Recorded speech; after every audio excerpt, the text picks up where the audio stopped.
औज़ुबिल्लाहिमिनश्शैतानिर्रजीम बिस्मिल्लाहिर्रहमानिर्रहीम रब्बी यस्सिर वला तुअस्सिर वतम्मिम बिल खैर।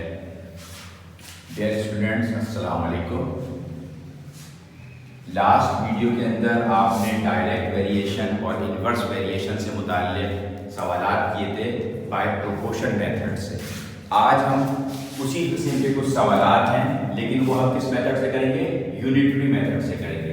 यूनिटरी मेथड के मैंने आपको बताया था लास्ट अपने इसके अंदर लेक्चर में कि यूनिटरी मेथड बेसिकली क्या होता है। यूनिटरी मेथड क्या होता है कि हमें जो है किसी भी चीज़ की जो कॉस्ट है वो मल्टीपल चीज़ों की कॉस्ट दी गई होती है और हम उसको क्या करते हैं, कन्वर्ट करते हैं पहले 1 यूनिट की कॉस्ट में और फिर उस 1 यूनिट की कॉस्ट से दोबारा फिर मल्टीपल चीज़ों की कॉस्ट मालूम करते हैं।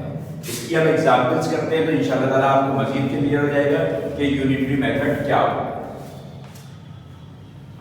इसकी पहली एग्जाम्पल्स करते हैं, यह है पेज नंबर 57 के ऊपर।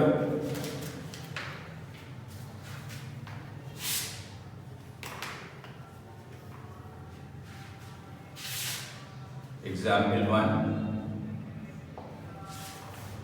Cost of 6 books is ₹1200। ठीक है, वो बता रहे हैं आपको कॉस्ट ऑफ 6 बुक्स is ₹1200.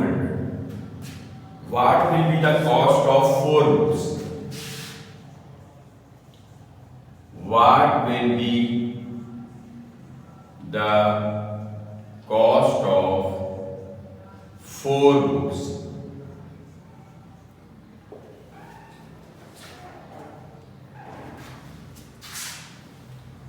अब देखें, जैसे सवाल में इन्होंने दिया हुआ है, आपको जो गिवन दिया है वो क्या दिया है कि 6 बुक्स की कॉस्ट जो है वो कितनी है? ₹1200। तो सबसे पहले जो चीज गिवन होती है, ये बेसिकली 3 स्टेप्स के अंदर सवाल हो जाएगा। सबसे पहले जो चीज हमें गिवन होती है हम वो निकाल लेते हैं कि 6 बुक्स। अब याद रखते हैं हमारा सॉल्यूशन शुरू है। 6 books cost is equal to ₹1200। तो हमें मल्टीपल देखिए कॉस्ट दी हुई है 6 बुक्स की ₹1200। हम क्या करेंगे, एक बुक की मालूम करेंगे। तो 1 बुक की कॉस्ट क्या हो जाएगी? इसमें इस चीज में आपको ख्याल रखना है कि आपको ये मालूम करना, सवाल को देख के अंदाजा लगाना है कि ये डायरेक्ट वेरिएशन का सवाल है या इनवर्स वेरिएशन का सवाल है। अब आप देख रहे हैं कि 6 बुक्स की कॉस्ट क्या दे रहे हैं? 1200। तो 4 बुक्स की कॉस्ट क्या होगी? लाजमी तौर पे कम हो जाएगी। 6 बुक्स की कॉस्ट अगर 1200 है तो 4 बुक्स की कॉस्ट यकीनन कम होगी। तो ये जो सवाल है ये बेसिकली क्या है? डायरेक्ट वेरिएशन से मुताल्लिक़ है।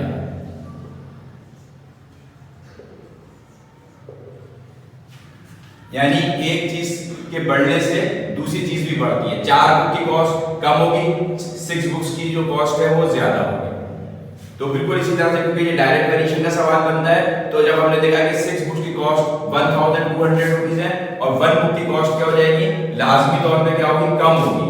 तो कम होगी तो इसका मतलब क्या है कि ये 1200 और ये कितनी 6 बुक्स है, तो हम इसको क्या करेंगे? डिवाइडेड बाय 6 कर देंगे। यानी हम अपने टोटल अमाउंट को अगर हम टोटल बुक्स से डिवाइड कर देंगे तो हमारे पास क्या आ जाएगा? बुक कॉस्ट ऑफ 1 बुक आ जाएगी। तो कॉस्ट ऑफ 1 बुक क्या हो जाएगी? 6 1 6 6 2 12 और ये 2 जीरो जो एजेंट हैं ये ऐसे क्या जाएंगे और ₹200। ये हमारे पास क्या आ गई? कॉस्ट ऑफ 1 बुक आ गई। तो यूनिटरी मेथड में हमने क्या पढ़ा था कि हमें मल्टीपल्स कॉस्ट दी हुई होंगी, हम यूनिट की कॉस्ट मालूम करेंगे और इसके बाद हम दोबारा मल्टीपल की कॉस्ट मालूम करेंगे। तो दोबारा जो मालूम करना है आपसे फाइंड क्या करवाया उन्होंने? 4 बुक्स, कॉस्ट ऑफ 4 बुक्स।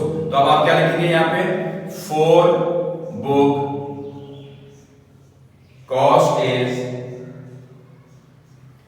एक बुक की कॉस्ट क्या थी? ₹1200।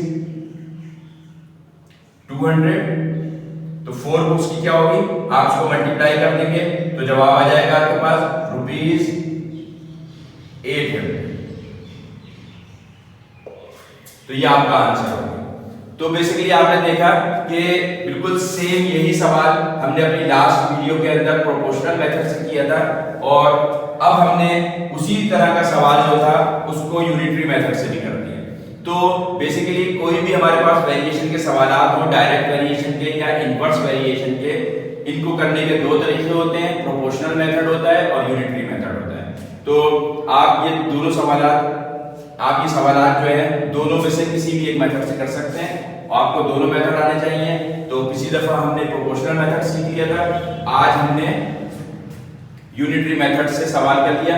एक सवाल हम और एग्जांपल कर लेते हैं जो कि बेसिकली क्या होगी, इनवर्स वेरिएशन से मुताल्लिक होगी। तो आपको मजीद क्लियर हो जाएगा कि इनवर्स वेरिएशन में किस तरीके से यूनिटरी मेथड को हम अप्लाई करते हैं।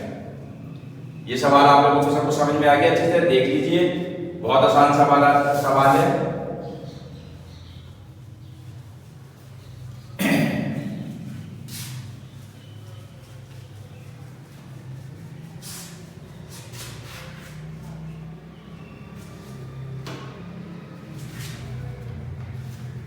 ये एग्जाम्पल्स आपकी बुक के पेज नंबर 57 और 58 पे दी गई हैं।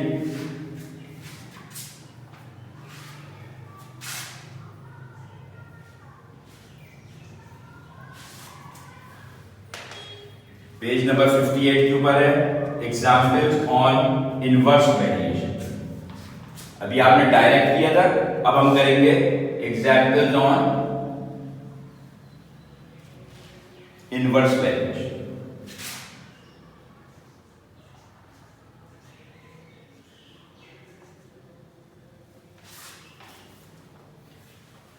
इसकी क्या एग्जाम्पल है, ये कह रहे हैं if 4 men complete a task in 12 days। अगर 4 लोग हैं जो किसी भी काम को 12 दिन में करते हैं, in how many days 6 men will complete the same task। तो आप ये बताइए कि 6 अफराद जो है वो इस काम को कितने दिन में करेंगे। तो आपने सबसे पहले ये अंदाजा लगाना है कि ये सवाल डायरेक्ट वेरिएशन का है कि इनवर्स वेरिएशन का है। तो आप देखेंगे कि भाई 4 अफराद जो है अगर 12 दिन में काम नहीं कर रहे हैं तो 6 अफराद यकीनन क्या होंगे, कम दिन में कर लेंगे। अगर हम अफराद को बढ़ाते हैं तो काम जो है वो जल्दी हो जाएगा। तो इसका क्या मतलब है कि एक चीज को बढ़ा रहे हैं तो दूसरी चीज कम हो रही है, अफराद बढ़ रहे हैं तो आपके पास टाइम कम हो रहा है। तो ये बेसिकली इनवर्स वेरिएशन का सवाल है, और इनवर्स वेरिएशन के सवाल को करने के लिए हम किस तरीके से करेंगे इसका सोल्यूशन, कि हम यहाँ लिखेंगे कि 4 men complete the task in 12 days। Basically वही बात कि एक मल्टीपल आपको पहले इन्होंने चीज बताई है कि 4 अफराद जो है वो कोई काम 12 दिन में कर रहे हैं। अब हमने क्या मालूम करना है कि एक यूनिट में हम क्या करते हैं, एक की कॉस्ट मालूम करते हैं। तो अब हम बेसिकली ये बता रहे हैं आपको कि एक आदमी जो है वो उस काम को कितने दिन में करेगा। तो 1 man will complete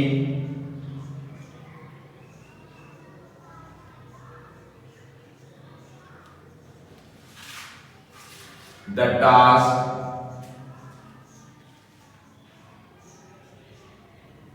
in, अब आप खुद ही सोचिए कि 4 अफराद अगर 12 दिन में कर रहे हैं तो एक आदमी अगर अकेला करेगा तो यकीनन क्या होगा कि टाइम ज्यादा लग जाएगा। तो क्या करना पड़ेगा, जब चीज ज्यादा की तरफ आप देखना जा रहे हैं तो आपको मल्टीप्लाई करना पड़ेगा। तो आप क्या करेंगे, 4 मल्टीप्लाई बाय 12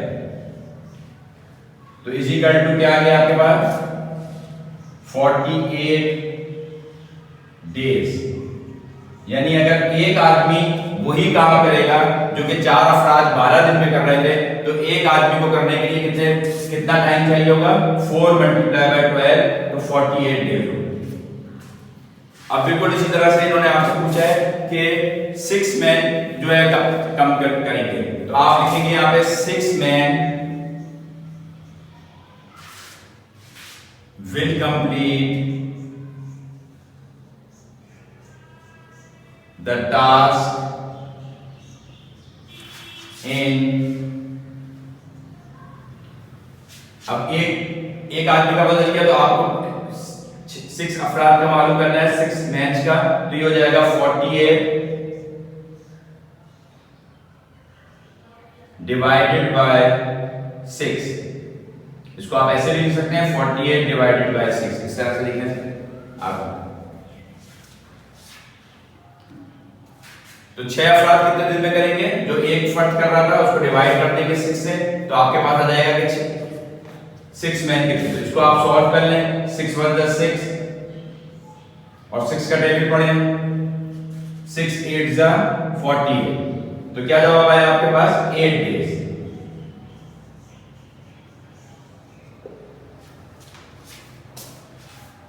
तो 6 अफराद जो हैं इस काम को 8 डेज में कंप्लीट कर लेंगे। तो ये जो सवाल था बेसिकली इनवर्स वेरिएशन का सवाल था, जो कि हमने यूनिटरी मेथड से किया, और यूनिटरी मेथड से करने का तरीकाकार क्या होता है ये आपने देख लिया। इसमें बस आपको ये ख्याल रखना है कि जब आप यूनिट कॉस्ट निकाल रहे हैं तो जब अगर आप इनवर्स उसमें निकालेंगे वेरिएशन में, तो आप उसको क्या करेंगे? मल्टीप्लाई करेंगे यहाँ पर, और जब आप डायरेक्ट वेरिएशन के अंदर आप निकालेंगे यूनिट कॉस्ट, तो क्या करेंगे? जो दी गई होगी उसको डिवाइड करेंगे। तो ये बेसिकली फर्क होता है इन दोनों के अंदर, कि यहाँ पे आपने मल्टीप्लाई करना है इनवर्स वेरिएशन में, और डायरेक्ट वेरिएशन के अंदर आपने डिवाइड करना होता है यूनिट कॉस्ट निकालने।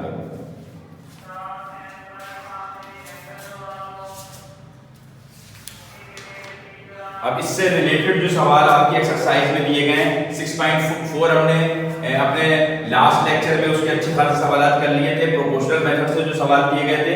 और अब इसका जो क्वेश्चन नंबर 11, 12 और 13 है वो उन्होंने कहा है आपसे 6.4 का कि वो यूनिटरी मेथड से की। तो बेसिकली आपका जो असाइनमेंट नंबर 6 बनेगा,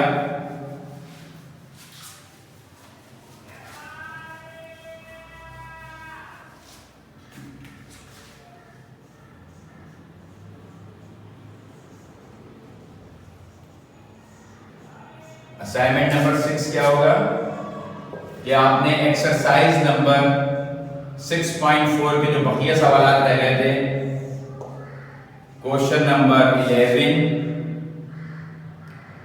12, 13, ये तीनों सवाल कर लीजिएगा। तो इससे आपकी ये एक्सरसाइज जो है वो कंप्लीट हो जाएगी।